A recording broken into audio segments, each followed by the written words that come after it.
Hello दोस्तों, स्वागत है आपका एक बार फिर से हमारे इस YouTube channel think for you में। दोस्तों इस वीडियो में मतलब लिटरली हम मार्स को एक बिग पर्सपेक्टिव से एक्सप्लोर करने वाले हैं। एग्जांपल के लिए वहाँ पर हुए सारे सक्सेसफुल मिशन और उन सारे मिशन से हमें मार्स पर क्या क्या मिला है सर्वाइव करने के लिए, की वजह से हम मार्स पर जाने के लिए इतने उत्सुक हैं। हमारे पास अभी कौन कौन सी टेक्नोलॉजी है जो पृथ्वी से मार्स तक दशकों तक हमारी मदद करेगी, और क्या आने वाले 500 सालों में मार्स को पृथ्वी की तरह टेराफॉर्म कर पाएंगे। और सबसे बड़ी बात, मार्स पहले से ही पृथ्वी की तरह क्यों नहीं है, मतलब पुराने टाइम में ऐसा क्या हो गया कि मार्स नर्क बन गया। इन सारी चीजों को जानेंगे। सब्सक्राइब करिए हमारे इस YouTube चैनल को, वीडियो की नोटिफिकेशन आपको दोबारा मिले इसलिए बेल आइकन को दबाना मत भूलिएगा। दोस्तों आयन ऑक्साइड की वजह से दिखने में लाल रंग का प्लेनेट जिसे हम आज मंगल या मार्स कहते हैं, पहले लाल रंग की वजह से रोम के लोग उस ग्रह को युद्ध का भगवान कहते थे। तो उनके हिसाब से मंगल ग्रह उस वक्त बहुत ज्यादा विकसित था, उसका रंग लाल खून की वजह से था। पहले के लोग बहुत ज्यादा अजीब थे। दोस्तों आजकल के साइंटिस्ट सोचते हैं उसी तरह से मार्स के पास्ट के बारे में कि क्या कभी मार्स पर जीवन संभव था।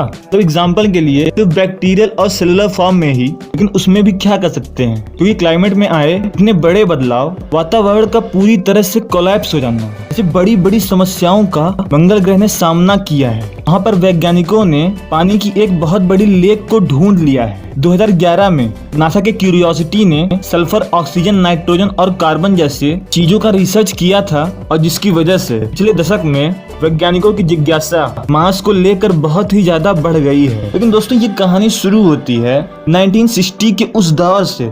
पहली बार सोवियत यूनियन यानी आज का रसिया, उसने मार्स पर 3 मिशन लॉन्च किए थे जो कि भले ही फेल हो गए थे।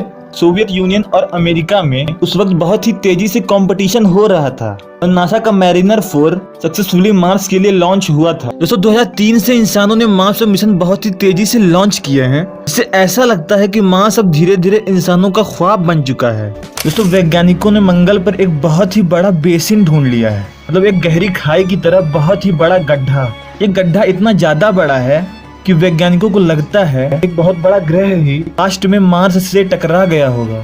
जैसा आप कल्पना करिए कि आपने आसमान में देखा और एक मून की साइज का एक ग्रह स्लोली बड़ा हो रहा है, तो आगे बढ़ रहा है। दोस्तों इतने बड़े ग्रह के आकार का एस्टेरॉइड मार्स से टकरा गया। इसके टकराने से मार्स का पूरा सरफेस पिघल गया, वायुमंडल और सब कुछ उड़ गया। अगर जीवन वहाँ पे होगा भी तो वो भी खत्म हो गया, और मार्स के अंदर की गर्मी बाहर आने लगी, क्योंकि दोस्तों वायुमंडल ही नहीं था। मार्स का गुरुत्वाकर्षण भी कमजोर है, इसलिए जितनी भी गैसेस थी, जितनी भी गर्मी थी, वो सब स्पेस में उड़ गई, और मंगल ग्रह बुरी तरह से ठंडा होने लगा। अब दोस्तों वहाँ पे वायुमंडल और मैग्नेटिक फील्ड नहीं थी, तो बाहर से आने वाली सौर हवाएं, सूर्य की वे सारी खतरनाक किरणें मैग्नेटिक फील्ड न होने के कारण पूरे मार्स की धरती पर ऐसे ही आती रही। इसकी वजह से पूरा एनवायरनमेंट और भी ज्यादा बर्बाद होने लगा। अगर वहाँ पे लाइफ एग्जिस्ट करती भी होगी तो इतनी हार्श रेडिएशन की वजह से उनके डीएनए ही फट गए होंगे। लेकिन दोस्तों अगर फिर भी उनको लाइफ को मार्स पर ढूंढना है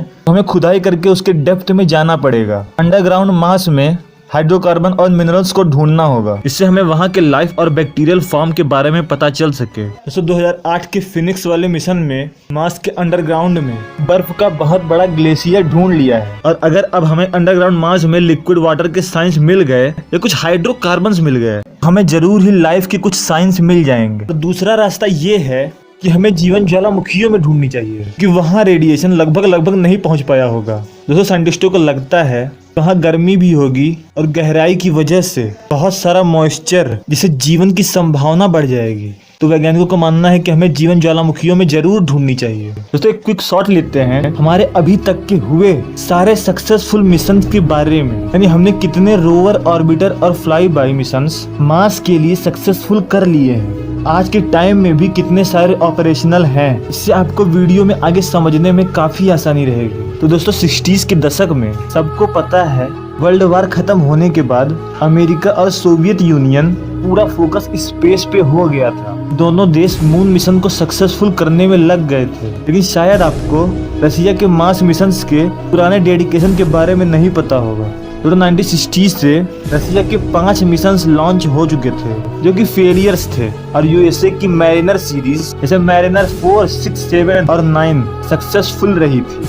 इसमें से मैरिनर 4 फ्लाई बाई थी और मैरिनर 9 एक ऑर्बिटर भी था। तो मैरिनर 4 सबसे पहला मार्स का सक्सेसफुल मिशन था और मैरिनर 9 सबसे पहला मार्स का ऑर्बिटर था, कि दोनों खिताब अमेरिका के नाम पे। और इन्हीं सालों में दुनिया के मार्स मिशंस का सपना भी चकनाचूर हुआ था, कि हमने मार्स की एक्चुअल फोटोज देख ली थी। इससे हमें समझ में आ गया था कि मार्स एक नर्क है। फिर 70s के दौर में रसिया ने भी 4 मार्स मिशंस, जिसका नाम मार्स 2, 3, 5, 7 था। इसमें से 2, 3 और 5 एक ऑर्बिटर था और जो 7 था वो एक फ्लाई बाई था। और रसिया के चारों मिशन सक्सेसफुल हो गए थे। उसी दशक में भी अमेरिका ने वाइकिंग सीरीज, वाइकिंग 1 और वाइकिंग 2 सक्सेस किया था। इन दोनों मिशंस में ऑर्बिटर और लैंडर भी थे, दोनों सक्सेसफुल रहे और पहला लैंडर का खिताब भी अमेरिका को ही मिला। कमाल हो गया। फिर 10-12 साल तक खेल ठंडा पड़ गया। 1988 में रसिया का फोबोस 2 जो कि बहुत सारे फेलियर्स के बाद किसी तरीके से सक्सेसफुल हो पाया, और बाद में उसका कम्युनिकेशन सिग्नल ही नहीं आ रहा था। और फिर 7-8 साल बाद नासा वर्सेस वर्ल्ड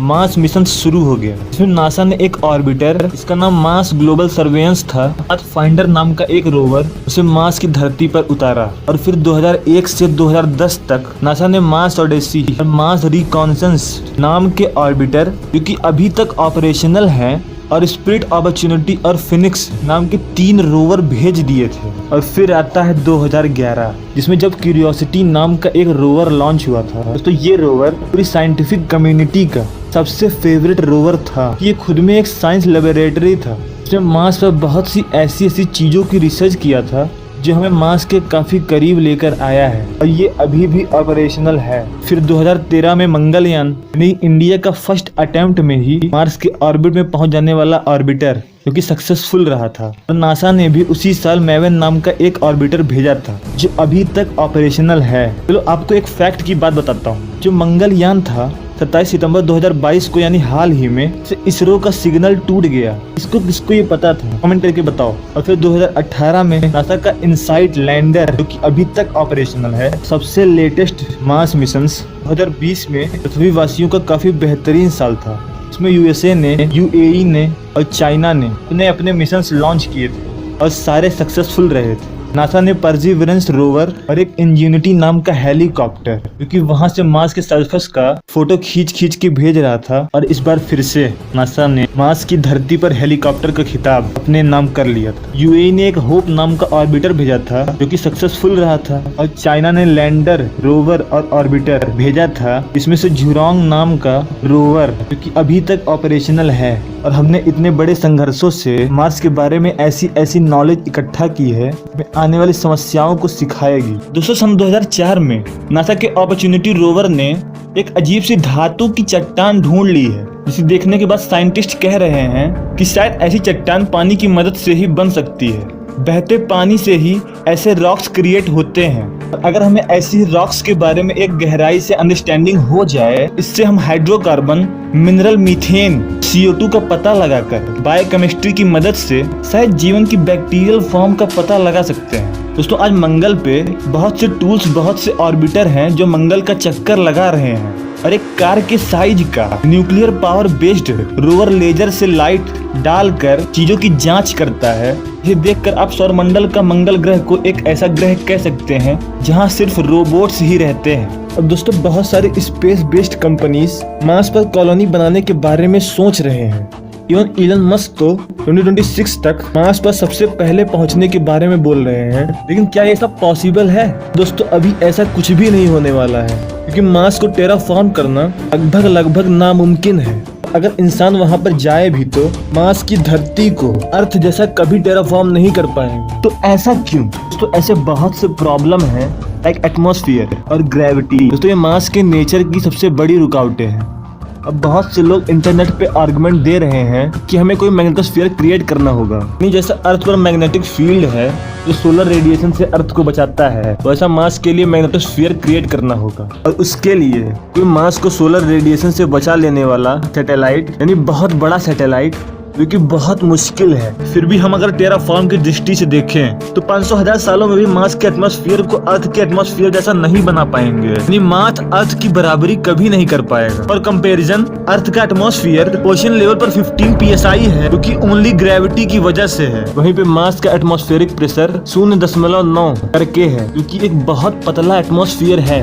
अर्थ का एटमॉस्फेयर 100 किलोमीटर तक थिक है। हमारा एटमॉस्फेयर एक मीटियोराइड शील्ड है, क्योंकि मार्स का एटमॉस्फेयर पतले होने की वजह से वहाँ छोटी छोटी चीजें सरफेस पे आकर टकराती हैं और काफी बढ़िया बढ़िया पटाखा फोड़ती है, जबकि अर्थ में एटमॉस्फेयर में ही बड़ी बड़ी चीजें जलकर गायब हो जाती हैं। अर्थ का एटमॉस्फेयर एक रेडिएशन और थर्मल शील्ड की तरह काम करता है, जबकि मार्स थिन एटमॉस्फेयर होने की वजह से डायरेक्ट अल्ट्रावायलेट और गामा रे से मुलाकात हो जाएगी, जो कि आपके डीएनए तक को फाड़ सकता है। दूसरा, ग्रेविटी भी बहुत कम है। मार्स पर आप ग्रेविटी भी देखो तो इंसान का शरीर अर्थ के ग्रेविटी से रजिस्ट करके इतना एवोल्यूट हुआ है कि मार्स की ग्रेविटी 0.3 G है, जबकि अर्थ पे 1 G है। मार्स पर हमारे शरीर को अर्थ के मुकाबले कम रेजिस्टेंस मिलेगा, तो हमारे शरीर का पूरा सिस्टम ही खराब होने लगेगा। जैसे कम रेजिस्टेंस की वजह से हड्डियां गलने लगेंगी, हार्ट खराब होने लगेगा, और ये स्पेस सूट होने के बाद भी होगा, क्योंकि ग्रेविटी का सूट से कोई लेना देना नहीं है। मतलब अगर हम वहाँ पे गए भी तो 40-50 सालों में खींच खांच कर धीरे धीरे या तो सारे लोग मारे जाएंगे, या तो मेडिकेशन और टेक्नोलॉजी का सपोर्ट मिल जाए तो मार्स पर एक नई सिविलाइजेशन ही बसा देंगे, और वो भी कभी पृथ्वी पर नहीं आ पाएंगे, क्योंकि वापस आने पर ज्यादा ग्रेविटी की वजह से मार्स के कंपैरिजन में हाई प्रेशर पड़ेगा, जिससे उनकी हड्डियां तक टूट जाएंगी। और दोस्तों, सबसे बड़ी बात जो मार्स टेराफॉर्मिंग को नामुमकिन बनाता है वो लेस ग्रेविटी है। लेस ग्रेविटी में आप अगर मान लो कि हम अगर एटमॉस्फेयर बनाने की कोशिश भी करें, मतलब मैग्नेटोस्फीयर बना लिया, कुछ लोग ये भी आर्गुमेंट दे रहे हैं कि फ्यूचर में स्पेस में कुछ कॉमेट्स जो कि हाई अमाउंट ऑफ गैसेस से भरे होंगे, उनका पाथ मार्स की ओर मोड़कर हैवी बम्बार्डमेंट करवाई जाए, जिससे एटमॉस्फेयर क्रिएट हो। तब भी, और सबसे पहले, ये बहुत मुश्किल काम है, लेकिन अगर कर भी लिया या कोई भी दुनिया का तिगड़म लगा लिया, फिर भी उतनी ग्रेविटी कहाँ है जो एटमॉस्फेयर को पकड़ पाए। आप वहाँ पे कितनी भी हैवी बम्बार्डमेंट करवा लें या कहीं से भी गैसेस ले आए एटमॉस्फेयर बनाने के लिए, लेकिन उस एटमॉस्फेयर को कौन पकड़ेगा, कौन रोक के रखेगा। लेकिन ग्रेविटी एटमॉस्फेरिक प्रेशर में हेल्प करता है, जो कि बहुत कम है। इतनी कम ग्रेविटी में भी एटमॉस्फेयर बनेगा तो पहले बहुत हल्का हल्का दूर दूर तक फैला हुआ रहेगा, और अगर बहुत कोशिश किया तब भी जाके कहीं मार्स का एटमॉस्फेरिक प्रेशर 5 psi तक पहुंच पाएगा, जो कि अर्थ का 1/3 हो गया। मतलब वहाँ के एनवायरनमेंट का हम कभी कुछ नहीं कर सकते, और यही वो बात है टेराफॉर्मिंग मार्स से रिलेटेड सारे सपनों को चकनाचूर कर देता है। जैसे साइनोबैक्टीरिया से मार्स को ऑक्सीजन देने वाले, फैक्ट्रीज जो ग्रीन हाउस इफेक्ट पैदा करने वाले, वो सब मार्स पर वहाँ की ग्रेविटी के मुताबिक अर्थ का 1/3 ही एटमॉस्फेयर बना पाएंगी, क्योंकि ग्रेविटी भी अर्थ का 1/3 ही है कि ह्यूमंस के लिए सूटेबल नहीं है। लेकिन हाँ, आप ये कह सकते हैं कि कम से कम कुछ तो मदद हो पाएगा, तो फिर भी अर्थ वाले ह्यूमन की मदद नहीं, लेकिन हाँ, पहले से बेहतर हो सकता है। तो ये भी फ्यूचर के 500-600 सालों की बात है। ना करने के लिए हमें डेडिकेटली ह्यूमंस को एक नए तरह के ह्यूमंस में कन्वर्ट करना होगा, लेकिन हम इतने लंबे समय से पहले, क्योंकि हमें हाल ही में जाना है, तो फिर अभी क्या है हमारे पास। यहाँ पर भी एक दुख भरी बात है, हमारे पास जो कुछ भी है, जैसे एडवांस प्रोपल्सन सिस्टम जो कि कम टाइम में मार्स पर हमें पहुंचाएगा, न्यूक्लियर रिएक्टर जो कि ऑक्सीजन बनाएगा, एक लेजर कम्युनिकेशन मेथड जो रेडियो टेक से अलग है, मार्स पर फास्ट कम्युनिकेशन के लिए इन्फ्लेटेबल लैंडिंग गियर जो वहां पर लैंडिंग में काफी मदद करेगा, और एनर्जी के लिए अलग अलग तरकीबें लगाई जा रही हैं। फिर भी सबसे बड़ी समस्या है पानी की, जो कि मार्स पर है और आइस फॉर्म में मिला है, वो पोल पर है, सरफेस के अंदर है। मतलब लोगों को, प्लांट्स को गैलन्स ऑफ वाटर की रोज जरूरत होगी, और वहाँ पानी की ये भी बहुत बड़ी समस्या है, और ये सब भी अभी तक सफिशिएंट ही नहीं है। यानी इन सारी टेक्नोलॉजी से जितना ह्यूमन को जरूरत है, या तो उतना सफिशिएंट ही नहीं है, या तो अभी प्रोग्रेस में है, धीरे धीरे डेवलप हो रहा है। इवन आप हैबिटेट के बारे में बात करें तो इसके लिए भी अभी कुछ पक्का नहीं है कि क्या किया जाएगा। मतलब 5-6 डिजाइन मार्स हैबिटेट को लेकर ही चल रहे हैं। तो दोस्तों, टेक्नोलॉजी कोई हलवा नहीं है, बहुत बार ट्राई टेस्ट करके इसे एकदम से यूज करने के लायक बनाने में ही अभी दशकों लगने वाले हैं। टेक्नोलॉजी रोज बदलती रहती है, डिजाइन भी अभी के हिसाब से, और जब मार्स पर जाने की पूरी तैयारी हो जाएगी तब तक बहुत ज्यादा बदल जाएगा। अगर मार्स पर सरवाइव करने वाली सारी टेक्नोलॉजी को सही से समझना चाहते हैं तो कमेंट करिए, मैं उन सबको इन डेप्थ एक्सप्लेन कर दूंगा। दोस्तों आज की वीडियो में इतना ही। अगर आपने हमारी पिछली वीडियोस को नहीं देखा है तो जरूर देखिए। मैं हमेशा ही ऐसे इंटरेस्टिंग टॉपिक्स पे वीडियो बनाता रहता हूँ। सब्सक्राइब करिए हमारे इस YouTube channel think for you को। और अगर पसंद आई है ये वीडियो तो शेयर करिए, लाइक करिए। और दोस्तों इस वीडियो को पूरा देखने के लिए आपका बहुत बहुत धन्यवाद।